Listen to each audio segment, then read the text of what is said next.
Hello everyone, you are watching a snippet of the countdown program from October 17, 2022. Today is Monday. See the full version on Patreon. And thanks to everyone who is becoming our patrons right now.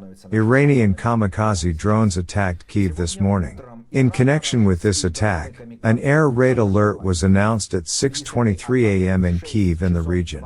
As Ukrainians wrote on social networks, our hatred will be eternal. Usually these Iranian shaitan mopeds fly in groups, at least 3 pieces. This morning, Putin's terrorists again hit civilian targets, residential buildings. Of the 28 drones that flew to Kyiv today, only 5 hit the objects, all the rest were destroyed. The blows fell on the Shevchenko district of the Ukrainian capital. All drone launches to Kyiv were made from the south. In total, during the night and morning of October 17, 37 Russian drones were shot down. As a result of the attack, the largest since the massive strike on October 10, a fire broke out in a non-residential building. Also, 1 drone hit a residential building. 18 people were rescued from the rubble. There are 2 dead and 4 injured.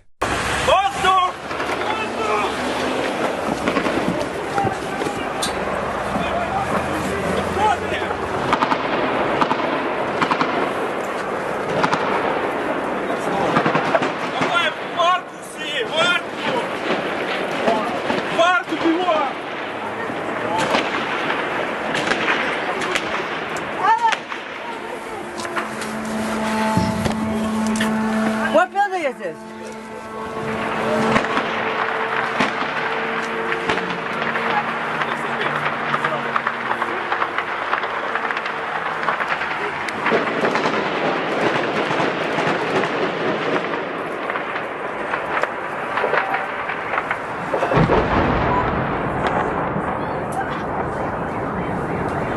Туда же?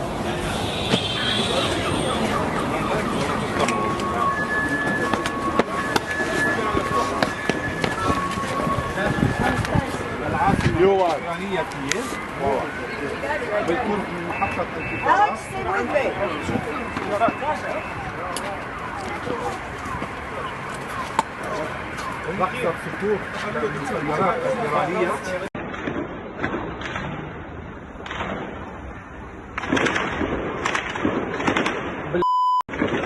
Ты не видишь его? Стреляй, если увидишь. Ой-ой-ой, боже. Летит, летит. Вот там, Олег. Готовься. Стреляй, стреляй по нему сразу. Вон летит, стреляй!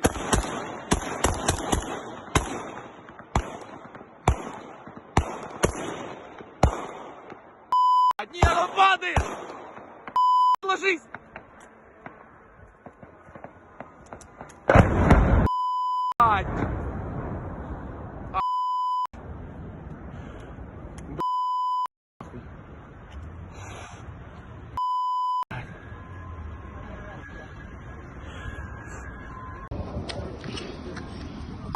Жилой дом, суки, нахуй.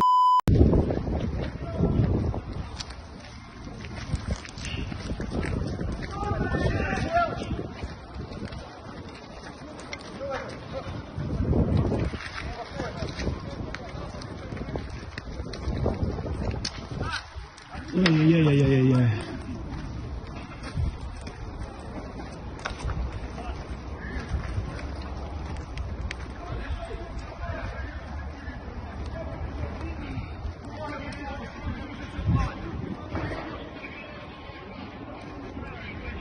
Explosions thundered not only in Kyiv. The defeat of critical infrastructure facilities was reported today in Sumy, Odessa, Dnipropetrovsk, Mykolaiv regions. The Duma faction Fair Russia jumped out of diapers and proposed to cancel the reservation for senators and deputies of the State Duma. The source of the bold initiative is the elderly deputy Sergei Mironov, who, obviously, will not go into the trenches, but would it be right for his party colleague Zakhar Prilepin to crawl out from under the writer's table and start buying armor or something else?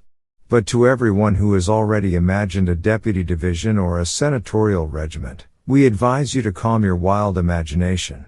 This initiative is purely imitation, and is designed to throw hats on the air. They say, deputies can also go to war, drag bags of blood and lose limbs. There will be no self-sacrifice on the part of officials, and no significant change to Putin's military operation on the part of deputies and senators, in connection with the proposed bill to remove their armor, should not be expected. Legislators will remain on Okhotny Ryad. Not a single Putin louse will suffer. The infernal machine is debugged and the dictator needs it to stamp new cannibalistic laws.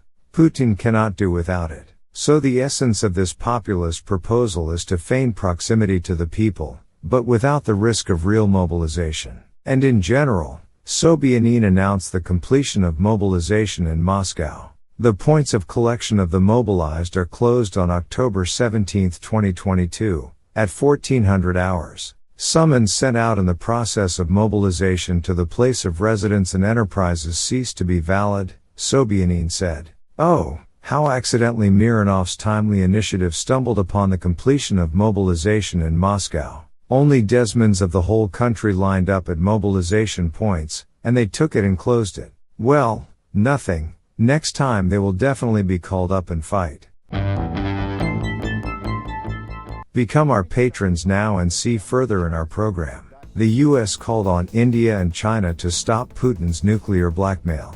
In response, Putin planned the second nuclear triad exercise since the beginning of the year, and NATO is already starting nuclear exercises in Europe today, which will last until October 30th inclusive. The Kremlin blocked the Ukrainian site I Want to Live, through which the Russian military could surrender. On October 14th, a policeman was beaten in Moscow for mobilizing taxi drivers too zealously for the war. He was tracked down and rewarded. The GUR of Ukraine announced a reward for the capture of the terrorist Strelkov, valuing his skin as much as $100,000. And that's all for today. See the full version of the program on the Patreon resource.